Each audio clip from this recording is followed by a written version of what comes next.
Hello, crypto boys and ghouls, and welcome back to the channel, Tales from the Cryptomancer, where we feature content on play-to-earn games on the blockchain, such as Splinterlands. And today we have a really fun video where I want to highlight my personal carry cards of 2021. I just started playing the game this year in August, and it has been a wild ride so far, and I'm enjoying every minute of it.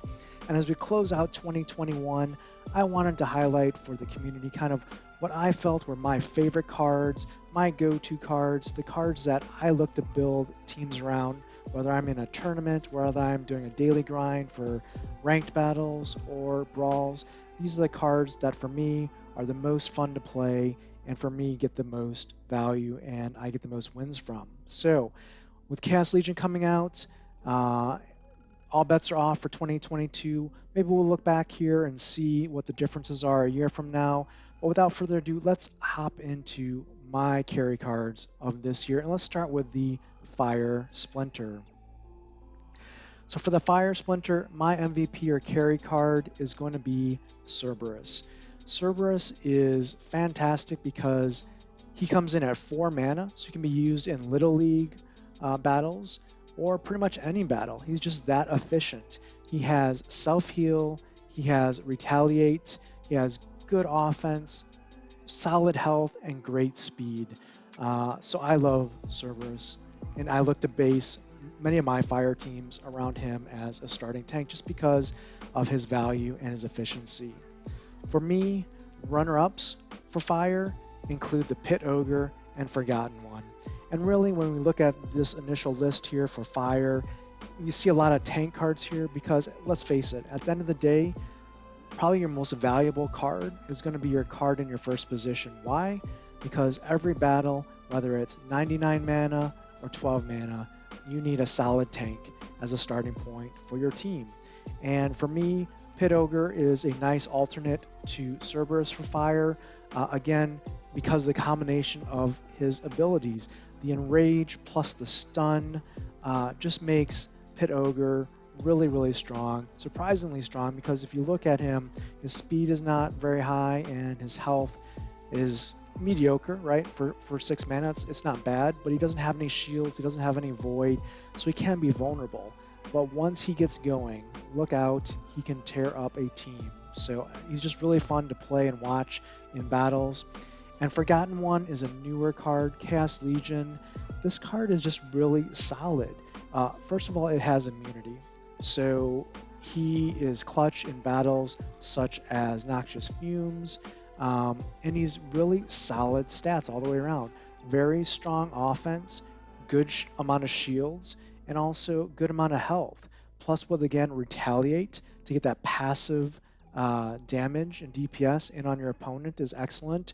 And he's efficient because he has piercing, so all of his attack is making sure that it gets through to his opponent on the other side of the field every turn.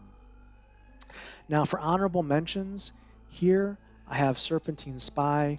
This card as a starter card up until recently, kind of being the baseline for especially low mana fire teams, just very efficient. 3 mana, super fast, good damage, opportunity, is a little vulnerable with the health, but again, just for the mana, definitely going to find his way into many fire teams now and moving forward. And my second honorable mention is also from the Chaos Legion set, and this is Tusk the Wide. Tusk the Wide really pairs well with Tarsa now because as a tank, he has very high health. He's got Void to help him against magic enemies, and he's got Inspire, which pairs very well with Tarsa's abilities of melee damage and health. So I think Tusk the Wide for me has come on strong here for Chaos Legion and been a very nice alternate tank for me to look at using. Now if we go to our next Splinter is Water, and for me the MVP for the Water Splinter is the Sea Monster. Very underrated. This card is just efficient. And while I know we've been living in an Ulrich meta probably for much of this past year, but Sea Monster is just such fun, especially now under Kelia. Sea Monster with 5 melee damage, 9 health, and 2 speed at a level 6.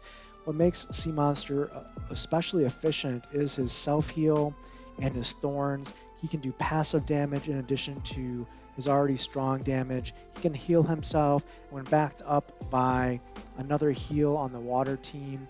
Just is very hard to bring down as a front tank.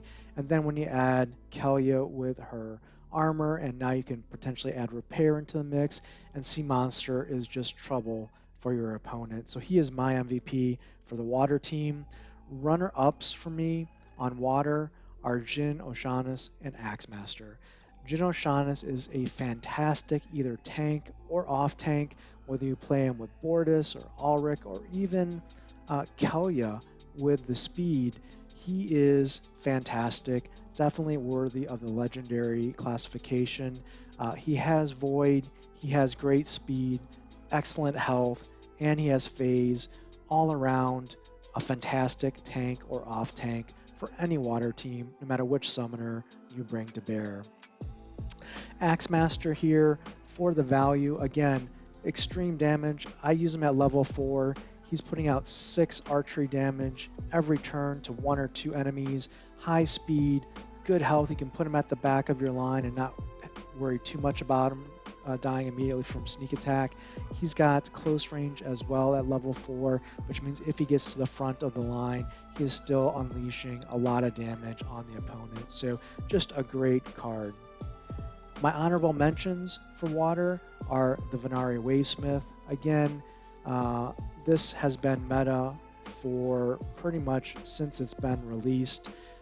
The Protect really addressed a key flaw or weakness in an Ulrich magic-based team, and Venari Waysmith fit right in, adding Protect and really making that team a monster to deal with. So for me, just for maybe nostalgic purposes, Venari Waysmith is an honorable mention for me, just because of the extreme value I've received from him in battles all throughout this year.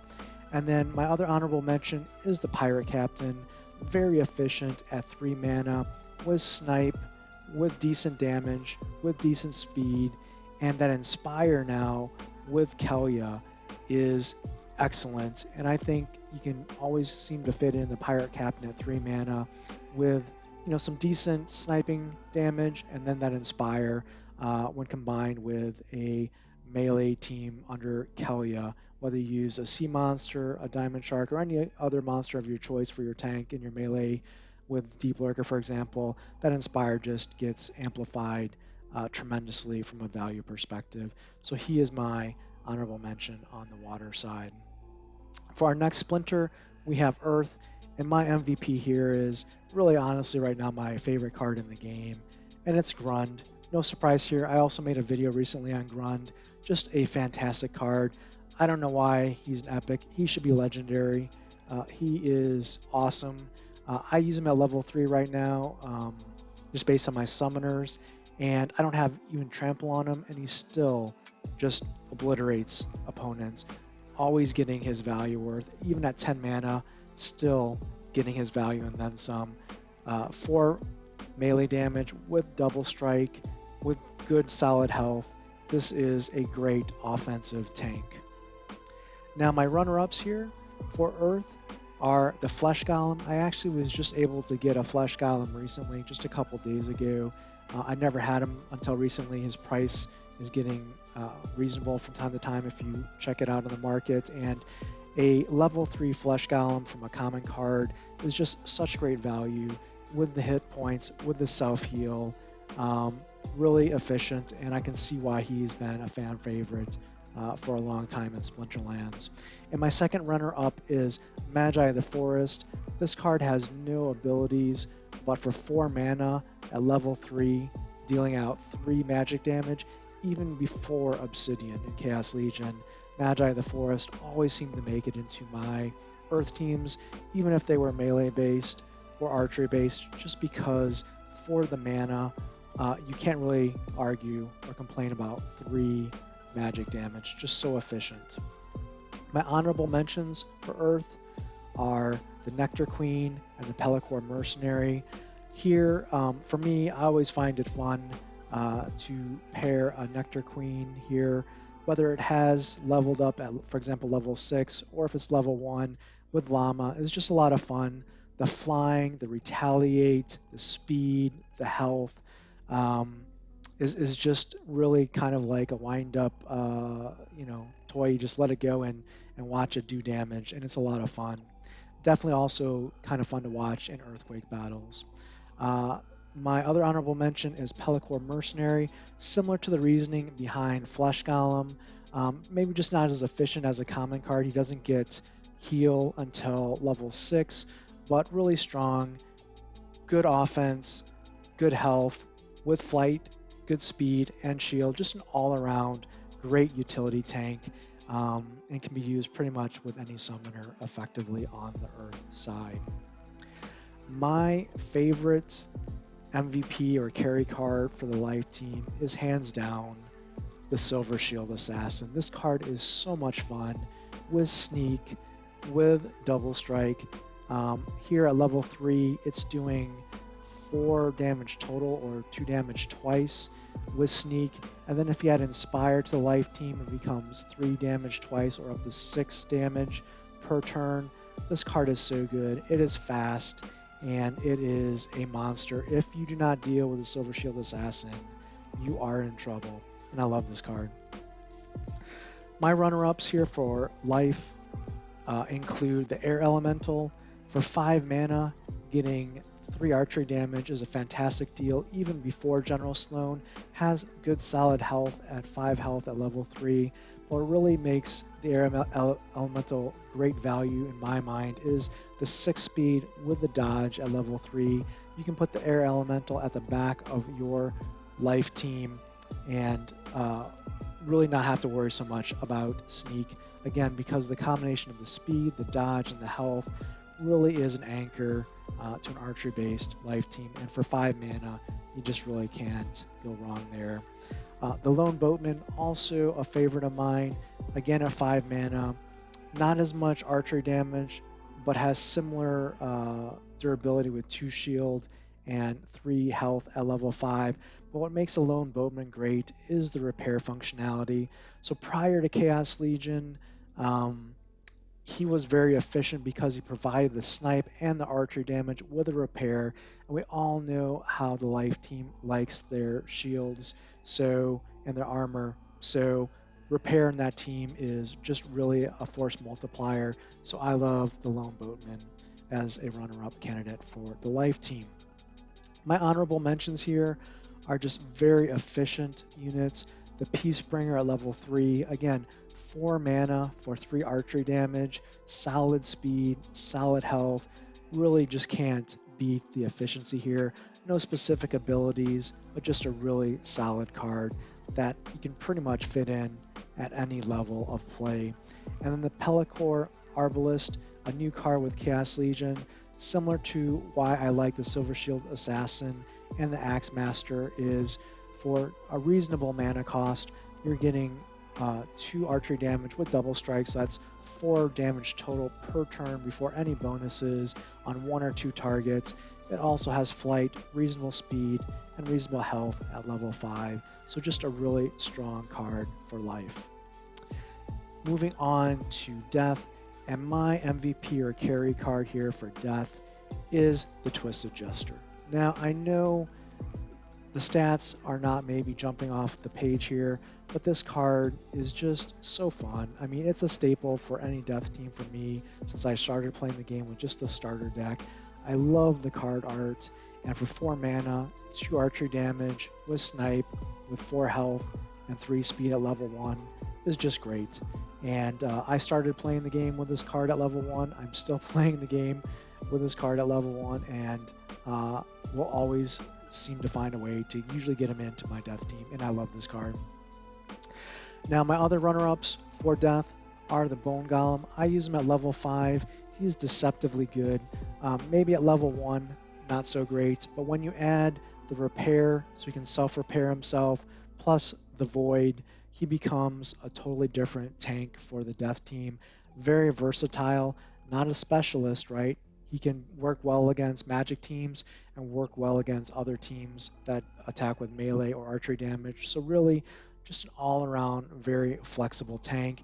And also, he gets a little bonus, I guess, on reverse speed battles, but don't count on him to do too much offensive damage with one speed.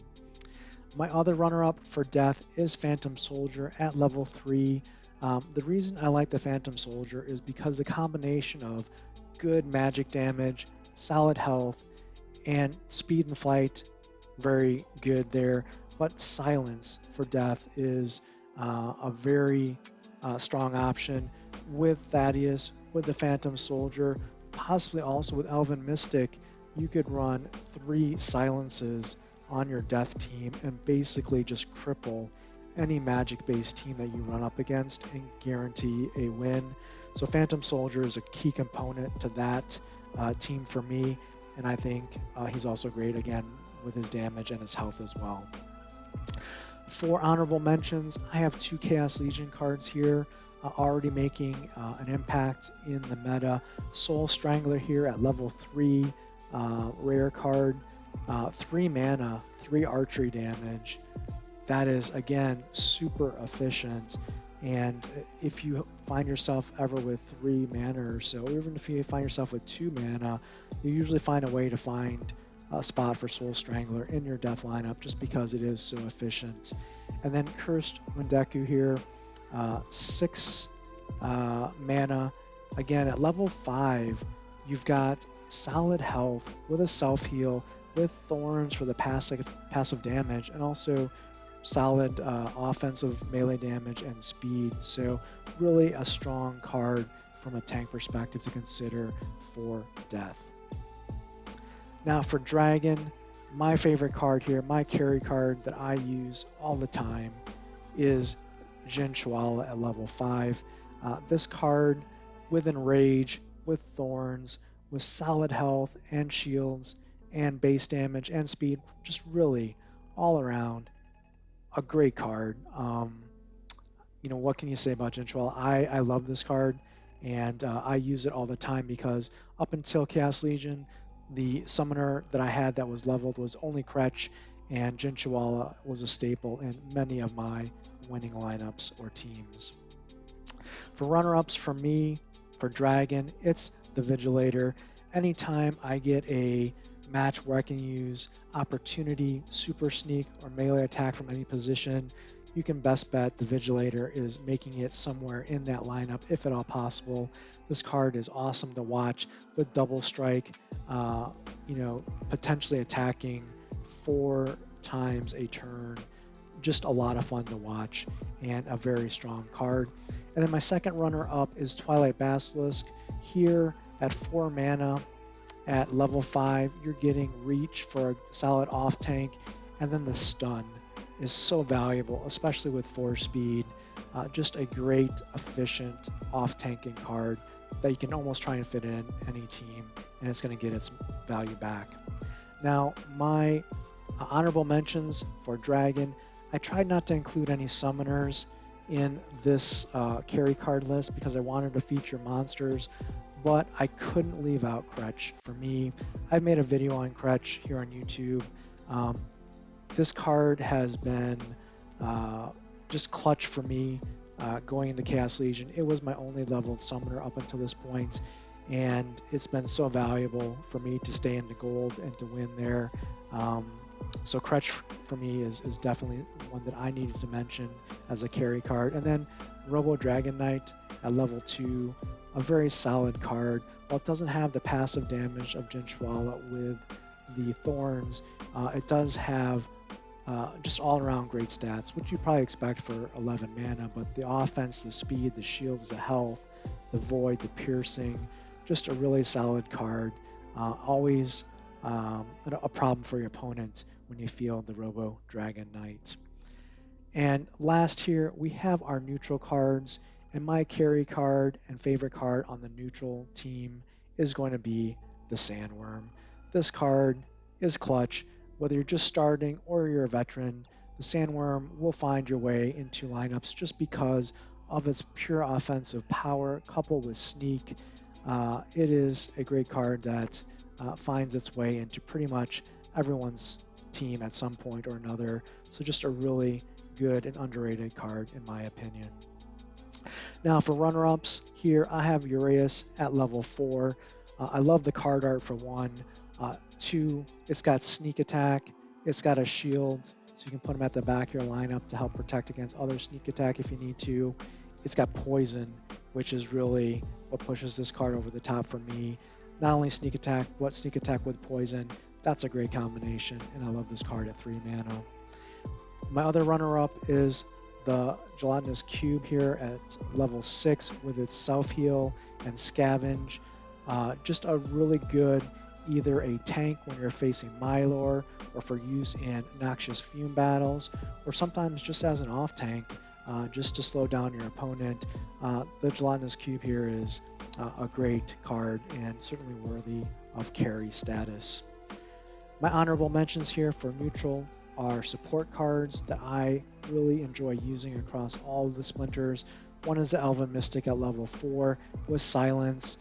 Being able to put a Silence in any team when you may face a Magic team is just kind of like insurance that you really shouldn't go without in many cases. So I like the Elven Mystic here prior to Chaos Legion because it provided the Silence as well as some magic damage on the side.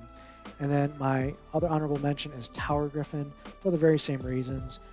Neutral protect with some damage in your backline is always very flexible and useful for any team, and I think that is a great card and is still a great card even with Chaos Legion. So I hope this has been educational, informational, and entertaining for you. I would just like to close with this is from my perspective on the cards that I use. I'm definitely curious on what you might use for your cards in your collection as your favorite cards, either from a just like to see them played or give you the highest win rate. Definitely leave your comments in the video description below so I can see what your carry cards are. And we have coming up, I want to just give a heads up, I will be also coming up with a subsequent video talking about my nemesises of 2021. The cards where when I see them lined up against me on the other side of the battlefield, I get a little worried because I lose a lot more games to them than I win. And these are cards that I don't have in my collection today that I definitely want to add so I can make them nemesis for my opponents. So with that being said, again, if you like this video, smash the like button, subscribe to the channel for more timely updates around Splinterlands, and until next time, keep stacking those stats. That's entertainment.